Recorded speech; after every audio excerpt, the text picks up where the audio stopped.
പണ്ഡിതനായ വരൂധ്യനായ സയ്യിദ് സുലൈമാൻ നബി പറഞ്ഞ ഉദാഹരണം എത്ര മനോഹരമാണ്. ഒരുപാട് പൂക്കളെ കൊണ്ടുണ്ടാക്കിയ സുന്ദരമായ ഒരു ബൊക്ക പോലെയാണ് മുഹമ്മദ് മുസ്തഫ. ലോകത്ത് മുഴുവൻ പരന്നു കിടക്കുന്ന അംബിയ മുർസലീങ്ങൾ എന്ന പൂക്കളെ, ആ പൂക്കളുടെ സുഗന്ധങ്ങളെ, ആ പൂക്കളുടെ സുഗന്ധങ്ങളെല്ലാം കൂടി, ആ പൂക്കളുടെ മണങ്ങളെല്ലാം കൂടി ഒരു പൂവിന്റെ കണി കാണണോ? ആ പൂവിന്റെ പേരാണ് മുഹമ്മദുൻ അഷ്റഫുൽ അറാബി വൽ അജമി, മുഹമ്മദുൻ ഖൈറു മൻ യംശി അലാ ഖദമി.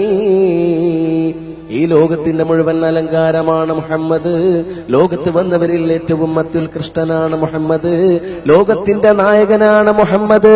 സത്യത്തിന്റെ, ധർമ്മത്തിന്റെ, നീതിയുടെ സ്നേഹപാഠം പഠിപ്പിച്ചത് മുഹമ്മദാണ് സ്വല്ലല്ലാഹു അലൈഹി വഅലിഹി വസഹ്ബിഹി വസല്ലം.